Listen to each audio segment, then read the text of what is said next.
Daddy, why is it that you don't want the foreigners to own businesses here? Why is it that you don't want them to own businesses here? They're looking for money for their children also. I said, okay. I said, can Daddy teach you an example in the next 8 days? She said, fine. We go to Dubai on holiday with my kids. I block off one day. I get them all visas to Ethiopia. I pay. My office fills in every form. I pay 30,000 rent. I tell my kids, come. We jump off in Ethiopia. I said, we're going into Ethiopia for 5 hours. I want you to tell me, do you see a South African with a shop there? They say, fine, Daddy. My daughter says, of course there will be South Africans with shops. I said, I'll give you 1,000 rand for every South African with a shop you will see in Ethiopia. When we got to the border gate, they didn't know who I was. They check our visas. They say, where do you stay in Ethiopia? We said, no, we are not staying. We are flying back to South Africa tonight. We are just going for 5 hours. They say, but you have to have a hotel. I said, but why would we need an hotel if we are not staying? We are going in and we're coming out. Here's our flight Hello ticket everybody, back. welcome to the controversial podcast. Here's our visa that you gave us, that we paid for. Joining me, it is a wonderful day. No. Well, somebody sent me this video to give my take on it, and I do not know why people keep buying lies from politicians. With all due respect, it doesn't make sense, and I'm going to tell you why. Number one, there is no such a thing as a 5 hours visa. It doesn't exist in this country. There is transiting visa, and the transiting visa, they don't even give it to you if you are connecting flights. So you can actually stay in the airport to wait for the other flight, but if you're going to go to the city, you need a visa that takes long, and you're going to need a hotel for that matter.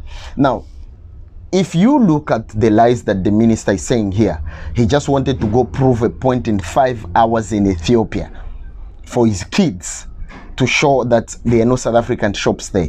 Ethiopia is actually not a small town that you can say like Maritzburg. I will just drive around for 5 hours in every corner, and even in Maritzburg you cannot actually drive 5 hours to go check shop to shop to find if there are no South African shops there.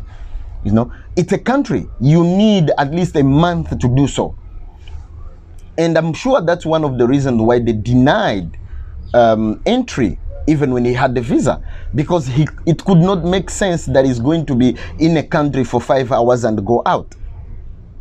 See, now, to make the matter simple, I think politicians, they like to take people for a ride, and South Africans are not that stupid. Maybe those who do not travel, but those who travel using air flights, they understand port of entries at the airport are very strict entries, and they will never ever allow you someone to get into a country with no hotel booking, because number one, transit visas or holiday visas, they normally give them between 48 hours to 15 days.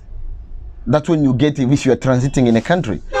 There is no visa that is going to get that is less than that, where it's going to be only hours out of country. So the minister was actually lying, because personally I have an experience where my entry was denied even when I had the visa in Zimbabwe. I went to MC an event there, and because I did not have a hotel booking, I was flying from South Africa to Zimbabwe, and they said no. I even bring the person who invited me, who booked me there. He came and explained to them I would be sleeping in his house. And they still said no. I had to come back to South Africa and take the long trip to the border, to Beit Bridge border, and then connect there to Harare, because those entries are very strict.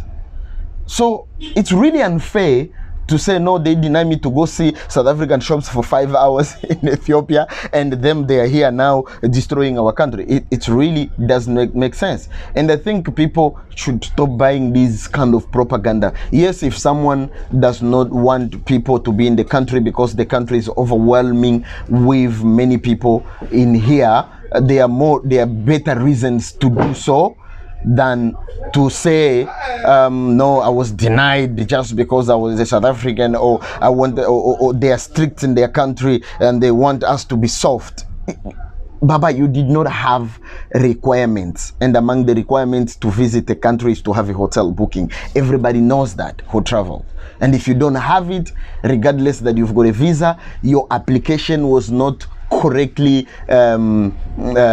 given. Because even at the embassy, when you go to apply there, they will ask you where you're going to be staying.